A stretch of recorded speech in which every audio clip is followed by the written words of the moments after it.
जय माता दी दोस्तों, हर हर महादेव। आप सब कैसे हैं? आशा करती हूँ कि आप सब मजे में होंगे। दोस्तों, हरतालिका तीज में भगवान शिव के पूजा में फुलहरा क्यों रखा जाता है? फुलहरा का इतना महत्व क्यों है? तो दोस्तों, आज हम फुलहरा के बारे में बात करेंगे। और दोस्तों, बात ये करेंगे कि जैसे समझ लीजिए कि कल के पूजा में भगवान शिव को कौन से वह पेड़ के 5 पत्तियां हैं जो बहुत ही ज्यादा प्रभावशाली हैं। कौन से 5 पेड़ की पत्तियां हमें चढ़ानी है जो शिव जी प्रसन्न होंगे, अति प्रिय है शिव जी को। तो आज हम यही बात करेंगे, तो चलिए जान लेते हैं। हरतालिका तीज व्रत इस साल 6 सितंबर को रखा जाएगा। इस दिन महिलाएं भगवान शिव की पूजा करती हैं।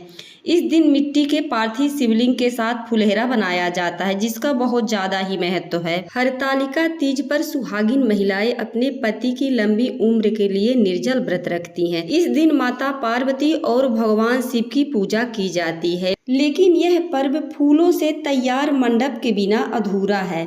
तो चलिए जान लेते हैं फुलहरा बनाने का तरीका और फुलहरा का क्या महत्व है। हरतालिका तीज पर पर्व इस साल भाद्र माह के शुक्ल पक्ष की तृतीया तिथि को सेलिब्रेट किया जाएगा। हरतालिका तीज के दिन विवाहित महिलाएं पति की लंबी उम्र के लिए निर्जल व्रत रखती हैं। फुलहरा और मंडप के बिना यह पूजा अधूरी मानी जाती है। इस साल यह त्योहार 6 सितंबर शुक्रवार के दिन मनाया जाएगा। हरतालिका तीज के व्रत में मंडप बनाना बेहद ही शुभ माना जाता है।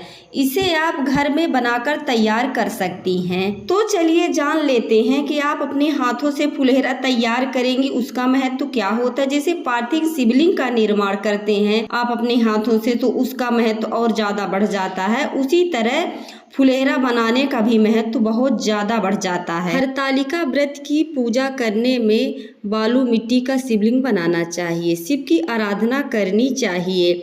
फल शंकर को समर्पित करना चाहिए। सबसे पहला प्रदोष काल में पूजा करने के बहुत ज्यादा महत्व है।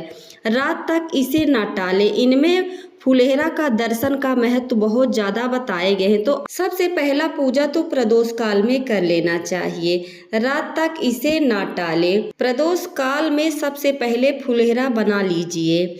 शंकर जी के स्वरूप के ऊपर फुलहरा बांधना, फिर शंकर जी को रखना। जैसे कि जो महिलाएं अपने घर में पूजा नहीं कर सकती हैं, फुलहरा नहीं रखी हैं, तो वो दूसरे के घर में जाके फुलहरा का दर्शन कर सकती हैं, फुलहरा का पूजा कर सकती हैं, शिव जी का पूजा कर सकती हैं। वह 5 पत्तियां समर्पित कर सकती हैं। जैसे कि समझ लीजिए जो नारी हरतालिका तीज की पूजा नहीं करती है, व्रत नहीं करती है, फिर भी उन्हें फुलहरा का पूजा करना चाहिए और दर्शन करना चाहिए और 5 फलों की पत्ती जरूर अर्पित करें। उतना ही पुण्य प्राप्त होता है जितना का व्रत करने का होता है। कन्याएं या फिर महिलाएं कार हस्त नक्षत्र तृतीया तिथि के दिन किए गए दान पुण्य का बहुत ज्यादा महत्व है। फूल और पत्तियां का फुलहरा का दर्शन करने का बहुत ज्यादा महत्व है। शिव मंदिर जलाधारी के नीचे की ओर फुलहरा बनाना चाहिए। जो व्रत करती हैं और बीमार हो जाती हैं तो फुलहरा का दर्शन कर सकती हैं। उतना ही ज्यादा महत्व है। जिस नारी के संतान प्राप्त नहीं हो रहे हैं तो फुलहरा 5 जगह फुलहरा का दर्शन जरूर करना चाहिए।